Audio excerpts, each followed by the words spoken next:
the word Vipassana is a Pali word. Pali is a language, you know, a Buddhist language of the old times. So Vipassana means, usually they translate as pure insight, but I translate it as pure realization. Yeah, pure reflection, pure realization. You realize from a very deep self, your own self in the deepest aspect. And there was a very famous teacher of Vipassana Meditation called Goenka. So Goenka was an Indian man born in Burma or Myanmar, and he was practicing Buddhism. And he taught a system of traditional Myanmar Vipassana in all over the world. Actually, we first started teaching in Myanmar, then he was taken to India, then from India he went to many other countries. And Goenkaji's Vipassana was a little bit like he was teaching prisoners in all these places, and he was teaching people to meditate for, say, 8 hours a day. So in this system of meditation, you know, this Vipassana system of meditation, what they do is it's like, you know, when, say, we are human beings and when we are introduced to environment, external environment, so you see a tiger and the tiger roars at you and you get like, wow, you know, you get first, you know, like what to do. What the Buddhist school says that actually the tiger is not the problem. Your sensory data, you are, you know, receiving your senses through your sense organs.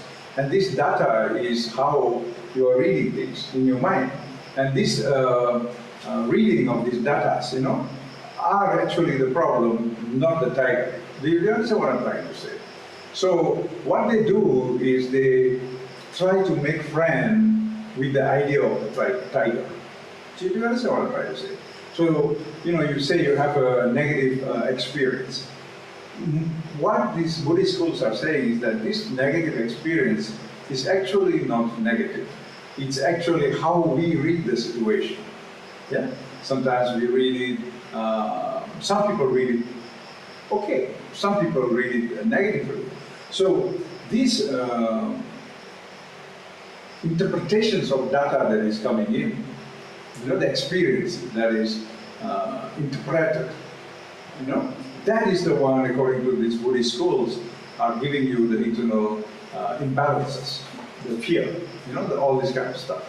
You know, so the Buddha went into a big, you know, explanation of, you know, right speech, right thought, right volition, right activity, blah, blah, blah. Eightfold path, it's called the Eightfold Path, yeah? And what he's saying is that if you put out bad speech, it comes back to you. You know, if you put out bad activities, it also comes back to you. So it is we who are self-sabotaging ourselves. We are hurting ourselves.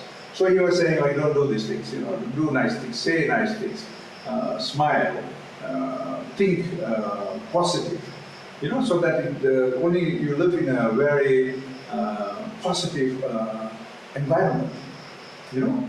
And so I think he's quite right, because if you put out bad things and you get a bad thing back, then who is suffering? Only me.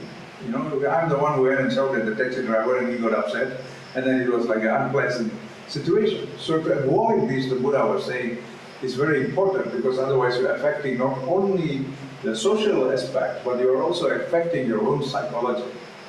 You know? So in this system of meditation, they put you to, you know, they ask you to sit for a while, and then they ask you to reflect on your thinking, you know, your thought, your cognition, and then they ask you to think on your feelings, you know, how you feel about these things. So they're teaching you to separate the external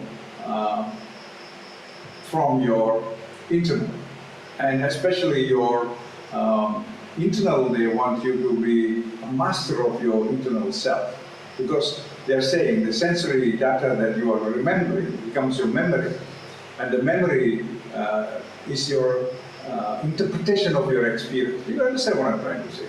The experience is a personal interpretation rather than actual. You know, some people like, watermelon, and they say, wow, watermelon is so nice. And some people will say, no, dragon fruit is greater. So the interpretation of the experience is personal. So what the Buddhist meditation is saying is, like when you are interpreting your experiences, interpret it with peace. You understand? So, you see, remember we were talking about the flight and fight syndrome earlier on. You know, you're either running away from the tiger or fighting the tiger or blah, blah, blah. So the third option is actually the zero option. You know what I'm trying to say? You keep your mind zero. You know, you don't participate in the fight or the flight. You train your mind to become harmonious. You know, it reads everything with total peace. Do you understand what I'm trying to say? So this is basically the concept of Vipassana meditation.